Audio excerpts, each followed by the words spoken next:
Gemini द्वारा राजस्थान की खास खबरें सुनिए, बरसात की खबर सुनिए और कोटा की खास खबरें सुनिए। कोटा के बारे में जेमिनी क्या कर रहा है, कोचिंग के बारे में क्या कर रहा है, ये सब खबरें आज जेमिनी बता रहा है। आप मेरे चैनल को सब्सक्राइब करिए।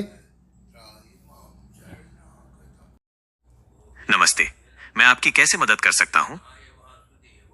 राजस्थान की मुख्य मुख्य खबर सुनाइए और बरसात की खबरें सुनाइए साथ में। राजस्थान के कई जिलों में भारी बारिश से बाढ़ जैसे हालात हैं। कोटा, सवाई माधोपुर, टोंक और बूंदी सबसे ज्यादा प्रभावित हैं। बचाव कार्य के लिए सेना को भी बुलाया गया है। इसके अलावा जयपुर और दौसा में भी भारी बारिश की चेतावनी के कारण स्कूल बंद कर दिए गए हैं। जेमिनी, कोटा में तो आज बिल्कुल बारिश नहीं थी। मैं कोटा में ही रह रहा हूँ ना। हेलो, हाँ, मैं आपकी क्या मदद कर सकता हूँ? मैं तो कोटा से बोल रहा हूँ। कोटा में आज तो बारिश बिल्कुल नहीं है यहाँ पर। ये जानकर अच्छा लगा कि कोटा में आज बारिश नहीं हुई। मौसम की स्थिति जल्दी बदल सकती है, इसलिए ये जानना जरूरी है कि आपके इलाके में फिलहाल कैसा मौसम है। अगर आपको कोटा के मौसम या किसी और चीज के बारे में कोई और जानकारी चाहिए तो आप पूछ सकते हैं। राजस्थान की अन्य कोई खबरें हैं खास? राजस्थान की अन्य कुछ महत्वपूर्ण खबरें इस प्रकार हैं। राजनीति और प्रशासन। राजस्थान सरकार में जल्द ही मंत्रिमंडल विस्तार होने की संभावना है। मुख्यमंत्री भजनलाल शर्मा लगातार इस संबंध में दिल्ली में वरिष्ठ नेताओं से चर्चा कर रहे हैं। राजस्थान में 6 नए ट्रेनी आईपीएस अधिकारियों को पोस्टिंग दी गई है, जबकि 4 आईपीएस अधिकारियों का तबादला किया गया है। जल्द ही जयपुर के बुजुर्गों के लिए तीर्थ यात्रा योजना की लॉटरी निकाली जाएगी। अपराध और दुर्घटनाएं। जयपुर में एक कार में 2 सगे भाइयों के शव मिले हैं जो खेलने के लिए घर से निकले थे। जोधपुर में एक युवक को किडनैप कर बेरहमी से पीटा गया और उसे पेशाब भी पिलाया गया। एक अन्य घटना में हर्ष पर्वत पर 250 फीट गहरी खाई में एक स्कोडा कार गिरने से 2 लोगों की मौत हो गई, जिसमें एक सोशल मीडिया इन्फ्लुएंसर भी शामिल है। कोटा और डीडवाना में मकान ढहने से 3 लोगों की मौत हो गई। अन्य। राजस्थान में शिक्षा विभाग में बैकडोर से तबादलों का खेल जारी है, जबकि तबादलों पर बैन लगा हुआ है। श्री गंगानगर में 324 किलोमीटर रेल लाइन के दोहरीकरण को मंजूरी मिली है। पचपदरा रिफाइनरी के शुरू होने को लेकर भी चर्चा चल रही है, जिस पर केंद्रीय पेट्रोलियम मंत्री ने जानकारी दी है। राजस्थान में बारिश तो कम हो गई। अब क्या कल भी बारिश होगी? ये अच्छी खबर है।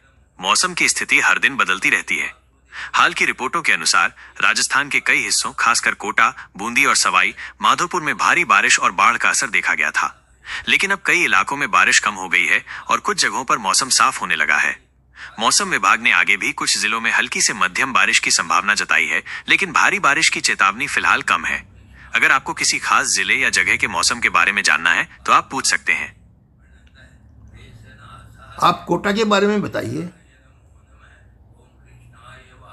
कोटा राजस्थान का एक प्रमुख शहर है, जिसे शिक्षा नगरी, एजुकेशन सिटी के नाम से भी जाना जाता है। ये चंबल नदी के किनारे बसा हुआ है। प्रमुख विशेषताएं। Coaching hub. कोटा इंजीनियरिंग और मेडिकल प्रवेश परीक्षाओं की तैयारी के लिए पूरे भारत में प्रसिद्ध है। यहाँ देश भर से लाखों छात्र आते हैं और इसी वजह से इसे कोचिंग कैपिटल ऑफ इंडिया भी कहा जाता है। औद्योगिक क्षेत्र। कोटा एक बड़ा औद्योगिक केंद्र भी है। यहाँ कई बड़े उद्योग जैसे कि रसायन, उर्वरक और सीमेंट कारखाने हैं। पर्यटन स्थल। कोटा में कई ऐतिहासिक और दर्शनीय स्थल हैं, जैसे चंबल गार्डन। यह एक खूबसूरत पिकनिक स्पॉट है जहां मगरमच्छ और घड़ियाल भी देखे जा सकते हैं। 7 वंडर्स पार्क। इस पार्क में दुनिया के 7 अजूबों की प्रतिकृतियां बनाई गई हैं। गढ़ पैलेस। चंबल नदी के किनारे बना ये किला कोटा के शाही इतिहास को दर्शाता है। किशोर सागर झील। ये एक सुंदर झील है जिसके बीच में जग मंदिर बना हुआ है। मौसम और भूगोल। कोटा का मौसम गर्मियों में बहुत गर्म और सर्दियों में ठंडा होता है। ये शहर अपने ऐतिहासिक किले, महलों और प्राकृतिक सुंदरता के लिए भी जाना जाता है। अगर आप कोटा के किसी खास पहलू के बारे में जानना चाहते हैं तो पूछ सकते हैं। कोटा में अब तो कोचिंग कम हो गई, स्टूडेंट भी कम आने लग गए। इसका क्या कारण है? आप सही कह रहे हैं। पिछले कुछ समय से कोटा में कोचिंग का काम थोड़ा कम हुआ है। पहले यहाँ लाखों छात्र आते थे, लेकिन अब उनकी संख्या में काफी कमी आई है। इसके कई कारण हैं। ऑनलाइन शिक्षा का बढ़ना। कोरोना महामारी के बाद ऑनलाइन कोचिंग प्लेटफॉर्म्स बहुत मशहूर हो गए हैं। ये छात्रों को घर बैठे ही पढ़ाई करने का मौका देते हैं, जिससे कोटा आने और यहाँ रहने का खर्च बच जाता है। अन्य शहरों में कोचिंग सेंटर्स का खुलना। कोटा के बड़े बड़े कोचिंग संस्थानों ने अब दूसरे शहरों में भी अपनी ब्रांच खोल दी हैं। इससे छात्रों को अपने घर के पास ही अच्छी कोचिंग मिल जाती है। छात्रों पर मानसिक दबाव और आत्महत्या के मामले। कोटा में छात्रों पर पढ़ाई का बहुत दबाव होता है, जिससे मानसिक तनाव और आत्महत्या के मामले बढ़े हैं। इस वजह से कई माता पिता अपने बच्चों को कोटा भेजने से डरने लगे हैं। नए सरकारी नियम। सरकार ने कोचिंग सेंटरों के लिए कुछ नए नियम बनाए हैं, जिनमें 16 साल से कम उम्र के छात्रों को एडमिशन नहीं देने का नियम भी शामिल है। इससे भी छात्रों की संख्या पर असर पड़ा है। इन सब वजहों से कोटा की कोचिंग इंडस्ट्री और उससे जुड़े हॉस्टल और दूसरे व्यवसायों पर भी असर पड़ा है। हालांकि कई कोचिंग संस्थान अब ऑनलाइन और ऑफलाइन दोनों तरह की क्लास चलाकर खुद को बदल रहे हैं। कोटा में एयरपोर्ट कब तक बन जाएगा? कोटा में एक नया ग्रीनफील्ड एयरपोर्ट बनने जा रहा है और इसका निर्माण जल्द ही शुरू होने वाला है। इस प्रोजेक्ट को केंद्रीय कैबिनेट से मंजूरी मिल चुकी है और इसकी अनुमानित लागत 1507 करोड़ रुपए है। निर्माण की समय सीमा। कोटा के नए एयरपोर्ट का निर्माण सितंबर 2025 में शुरू होने की उम्मीद है। इसे 24 महीनों 2 साल में पूरा करने का लक्ष्य रखा गया है, यानी ये सितंबर 2027 तक बनकर तैयार हो जाएगा। जरा रुकिए, मैं फिर से जवाब देता हूँ। कोटा में एक नया ग्रीनफील्ड एयरपोर्ट बनने जा रहा है और इसका निर्माण जल्द ही शुरू होने वाला है। इस प्रोजेक्ट को केंद्रीय कैबिनेट से मंजूरी मिल चुकी है और इसकी अनुमानित लागत 1507 करोड़ रुपए है। निर्माण की समय सीमा। कोटा के नए एयरपोर्ट का निर्माण सितंबर 2025 में शुरू होने की उम्मीद है। इसे 24 महीनों 2 साल में पूरा करने का लक्ष्य रखा गया है, यानी ये सितंबर 2027 तक बनकर तैयार हो जाएगा। क्या है ग्रीनफील्ड एयरपोर्ट? ये एक ऐसा एयरपोर्ट है जो पूरी तरह से नई जगह पर बनाया जाता है। मौजूदा कोटा एयरपोर्ट के आसपास ज्यादा जगह न होने और शहरीकरण के कारण नया एयरपोर्ट कोटा बूंदी के बीच 1089 एकड़ जमीन पर बनेगा। ये नया एयरपोर्ट एयरबस A321 जैसे बड़े विमानों के लिए भी उपयुक्त होगा।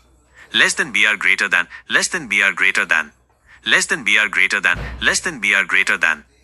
ये नया एयरपोर्ट न सिर्फ कोटा की हवाई कनेक्टिविटी को बेहतर बनाएगा, बल्कि हाड़ौती क्षेत्र के सामाजिक आर्थिक विकास में भी महत्वपूर्ण भूमिका निभाएगा। ये वीडियो कोटा के नए ग्रीनफील्ड एयरपोर्ट प्रोजेक्ट की मंजूरी और उसकी विशेषताओं के बारे में जानकारी देता है। YouTube video views will be stored in your YouTube history and your data। Gemini से आपने राजस्थान की खास खबरें सुनी। एयरपोर्ट 2027 तक बन जाएगा, ये भी जेमिनी ने बताया, और बरसात की खबर बताई, और यहाँ बच्चे जो कम आ रहे हैं वो भी बताया है। इसलिए अब आप मेरे चैनल को सब्सक्राइब करिए। मैं आपको जेमिनी से और अन्य बातें बतलाऊँगा।